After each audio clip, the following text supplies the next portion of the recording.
Hello दोस्तों, स्वागत है आप सभी का हमारे YouTube चैनल एग्जाम इंजेक्शन पर। दोस्तों, आज हम सभी ब्रह्मपुत्र नदी के विषय में पढ़ेंगे दोस्तों, जो सभी प्रतियोगी परीक्षाओं के लिए अति महत्वपूर्ण है। दोस्तों, ब्रह्मपुत्र नदी का उद्गम स्थल यानी कि जहां से निकलती है वह मानसरोवर झील के समीप तिब्बत के पठार के पास स्थित चेमायुंगडुंग की पहाड़ी है। दोस्तों, ब्रह्मपुत्र नदी मानसरोवर झील के समीप तिब्बत के पठार की चेमायुंगडुंग की पहाड़ी से निकलती है ब्रह्मपुत्र नदी। जब चेमायुंगडुंग की पहाड़ी से ब्रह्मपुत्र नदी निकलती है तब तिब्बत के लोग यानी चीन के लोग तब ब्रह्मपुत्र नदी को सांगपो के नाम से पुकारते हैं। इसे तिब्बत के लोग यानी ब्रह्मपुत्र नदी को सांगपो के नाम से पुकारते हैं, यानी कि तिब्बत में सांगपो कहा जाता है। दोस्तों, ब्रह्मपुत्र नदी यानी सांगपो नदी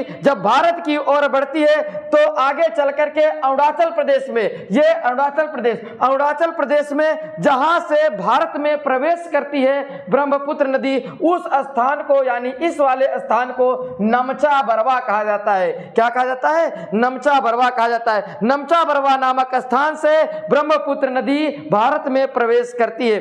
दोस्तों, जब भारत में प्रवेश करती है तब ब्रह्मपुत्र नदी को यानी सांगपो नदी को जो है दिहांग नाम से जाना जाता है। किस नाम से जाना जाता है? दिहांग। दिहांग नदी यानी कि अरुणाचल प्रदेश के लोग ब्रह्मपुत्र नदी को अरुणाचल प्रदेश के लोग दिहांग के नाम से पुकारते हैं। ब्रह्मपुत्र नदी को अरुणाचल प्रदेश के लोग दिहांग कहते हैं। क्या कहते हैं? दिहांग कहते हैं। उसके पश्चात जब ब्रह्मपुत्र नदी असम राज्य में पहुंचती है, कहां पहुंचती है? असम राज्य में जब ब्रह्मपुत्र नदी पहुंचती है तो असम राज्य के लोग ब्रह्मपुत्र नदी को घियांग कहते हैं। क्या कहते हैं? घियांग के नाम से पुकारते हैं। असम के लोग ब्रह्मपुत्र नदी को घियांग के नाम से पुकारते हैं। उसके बाद ब्रह्मपुत्र नदी दोस्तों बांग्लादेश में प्रवेश करती है।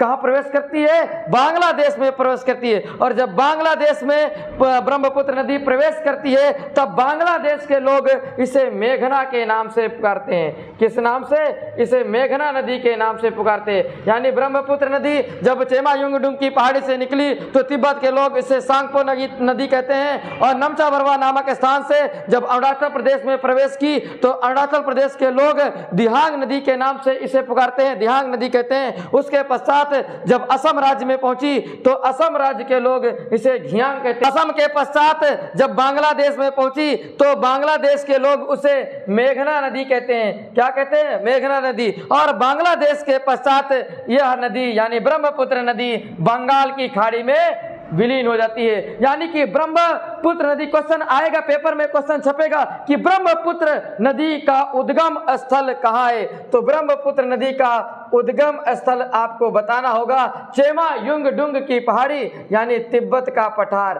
कहाँ है? तिब्बत का पठार या चेमायुंगडुंग की पहाड़ी जो मानसरोवर झील के समीप स्थित है। फिर पूछा जाएगा आपसे, प्रश्न पेपर में छपेगा और प्रश्न आएगा कि ब्रह्मपुत्र नदी का मुहाना कहाँ स्थित है, यानी कि वह गिरती कहाँ है। तो ब्रह्मपुत्र नदी का मुहाना ब्रह्मपुत्र नदी का मुहाना बंगाल की खाड़ी में स्थित है। कहाँ स्थित है? बंगाल की खाड़ी में। ब्रह्मपुत्र नदी का मुहाना बंगाल की खाड़ी में स्थित है। दोस्तों, ब्रह्मपुत्र नदी की कुल लंबाई 2900 किलोमीटर है। 2900 किलोमीटर है। ब्रह्मपुत्र नदी की कुल लंबाई कितनी है? 2900 किलोमीटर।